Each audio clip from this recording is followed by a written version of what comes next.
আমাদের সঙ্গে যোগ দিচ্ছেন ক্ষুদ্র নৃগোষ্ঠীর সাংস্কৃতিক ইনস্টিটিউটের উপপরিচালক জিতেন চাকমা। জিতেন চাকমা, আপনাকে স্বাগত জানাচ্ছি। ভিন্ন ভাষাভাষী পাহাড়ি জনগোষ্ঠী একই সাথে বর্ষবরণের আয়োজন করছেন, এই যে সাংস্কৃতিক বৈচিত্র্য, এর গুরুত্ব নিয়ে আপনার কাছে জানতে চাই। বিকাশে কম খরচে ক্যাশ আউটের লিমিট বেড়ে 50,000, প্রিয় এজেন্টও 2টা। ধন্যবাদ আপনাকে। আসলে বাংলাদেশের যে সাংস্কৃতিক বৈচিত্র্যতা, এটা পাহাড়ে এসে এটা অপূর্ব একটা দৃশ্য আপনারা দেখতে পাবেন। যেমনি রাঙামাটিতে আপনার রিপোর্টটা দেখলেন, আমরা খাগড়াছড়িতেও এই বর্ষবরণ এবং যে বিজু, পার্বত্য চট্টগ্রামে আমরা সাধারণত বৈশাখী নামে এটা আমরা উদযাপন করে থাকি। বৈশাখী মিন হলো যে বৈশু, সাংরাই এবং বিজু, এই তিনটা শব্দকে নিয়ে আমরা বৈশাখী উৎসব নামে আমরা বিভিন্ন যে আমাদের ট্রেডিশনাল যে বিভিন্ন আইটেমগুলো আমরা উদযাপন করে থাকি। আমরা ক্ষুদ্র নৃগোষ্ঠী সাংস্কৃতিক ইনস্টিটিউট গত 5 থেকে 9 তারিখ পর্যন্ত আমরা এই মেলা আয়োজন করেছি। এখানে আমরা পাঁচজন রান্নার প্রতিযোগিতা, পানি খেলার প্রতিযোগিতা, পানি খেলা আপনারা জানেন মারমাদের ঐতিহ্যবাহী পানি খেলা প্রতিযোগিতা, সেখানে আরো ছিল যে গড়িয়া নৃত্য, ত্রিপুরা সম্প্রদায় ঐতিহ্যবাহী একটি গড়িয়া নৃত্য। সে নৃত্যটি এই সময় সাধারণত পরিবেশন করা হয় এবং আরো বিভিন্ন আইটেমের আমরা প্রতিযোগিতার আয়োজন করেছি। ইভেন যে উৎসবগুলি হচ্ছে, এই উৎসব নৃগোষ্ঠীগুলোর মধ্যে কি ধরনের প্রভাব ফেলছে? হ্যাঁ, এটা অবশ্যই আমাদের নিজেদের মধ্যে একটা সম্প্রীতি ভাব, এটা অবশ্যই আমাদের মধ্যে গড়ে উঠেছে। বিশেষ করে এই বছর তো যে ঈদ এবং এই যে বিজু উৎসব অর্থাৎ বৈশাখী উৎসব একসাথে পড়াতে এখানে পর্যটকরা দূর দূরান্ত থেকে এখানে কিন্তু এসে ভিড় জমেছে এবং আমাদের কালচার গুলো তারা উপভোগ করছে। এবং আজকেও আমরা বিশেষ একটা শো করেছি, যে আলতিলা, ওই যে আমাদের যে এমপি থিয়েটার রয়েছে ওখানে ক্ষুদ্র নৃগোষ্ঠী সাংস্কৃতিক ইনস্টিটিউট কর্তৃক আমরা ওখানে কিন্তু এই শোটা প্রতি শুক্র এবং শনিবার আমরা আয়োজন করে থাকি পর্যটকদের জন্য।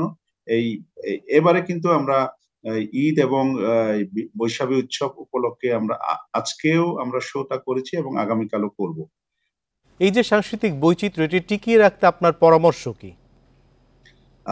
আসলে এখানে পরামর্শ বলতে আপনারা জানেন যে গণপ্রজাতন্ত্রী বাংলাদেশ সরকার 2010 সালে এই ক্ষুদ্র নৃগোষ্ঠী সাংস্কৃতিক যে কি বলে ঐতিহ্যকে ধরে রাখার জন্য একটি আইন প্রণয়ন করে। এই আইনটার নাম হলো ক্ষুদ্র নৃগোষ্ঠী সাংস্কৃতিক প্রতিষ্ঠান আইন 2010।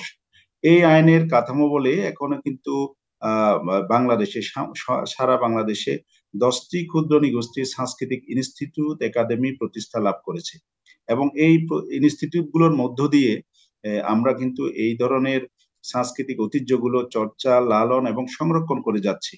আশা করি এই ধরনের প্রতিষ্ঠান আরো বাড়বে এবং সংস্কৃতি বিষয়ক মন্ত্রণালয় জোরালোভাবে কাজ করে যাচ্ছে।